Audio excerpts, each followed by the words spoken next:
Hello, welcome back to AJM Learn. Today, I'm going to show you how to hide sections on your Squarespace site. There's a couple different reasons you might need this. Option one is if you maybe have a section designed on your site that you like and you want to use later, but maybe you or the client isn't ready for that section to go live and you just want to kind of hide it for later. I'll show you how to do that. And then option two is if you want to hide and show different styled sections between mobile and desktop. So let's start with the easy thing first. So let's say we want to hide a section for later. So let's pretend, as always, I'm in my sandbox site, so excuse how crazy everything is. Let's pretend you designed this section and something about it, we're waiting on these photos and the client's like, let's just save it. We'll add it to the page once we get them, right? There's unfortunately no way to hide a section on Squarespace, but the easiest thing to do is just save the section, save it to this site or your account, whichever you prefer. I would probably do this site if you're going to add it again to this site. And then you can just remove it.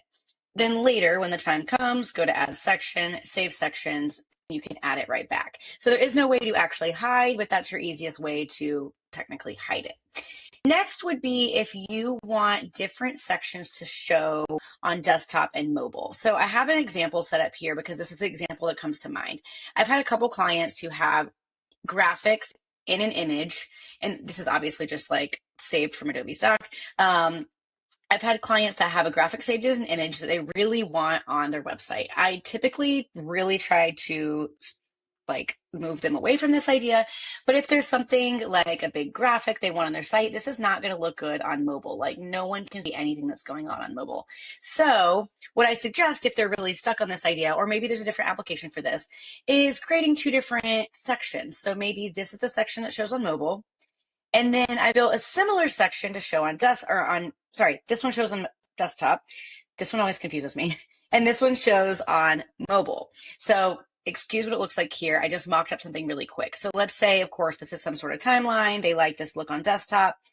But on mobile, it tends to work better to just build something using the blocks in Squarespace so that they can stack. Remember, everything on mobile just really needs to stack vertically for the most part. Or maybe you have a different version of this that is vertical, whatever. So essentially what we're going to do is go over to your custom CSS panel. I'm going to paste this in directly from the tutorial. It's also in the video description. So what you're going to need to do is replace these section IDs. I use the Squarespace ID Finder Google extension. All this is in the post. So essentially this first one, it's labeled hide this section on mobile. So essentially this first section is the one I don't want showing on mobile. So I'm going to bring this up. I'm going to grab that section ID and I'm going to replace it right here where it says section ID. So paste that in. So obviously nothing happens on desktop because it's showing on desktop, but when we flip to mobile, it's not showing. Awesome. But we still have this one showing on both. Next, we want to hide this section on desktop. So this would be the section we want showing only on mobile. Grab that section ID and hide that on desktop. You can see that goes away immediately. So now we have this one showing on desktop. The other one's not there.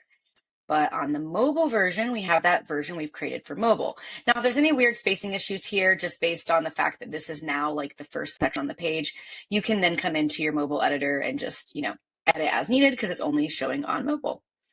So bam, you can flip back and forth. All right, hope that is helpful. We post videos every week, so make sure to subscribe.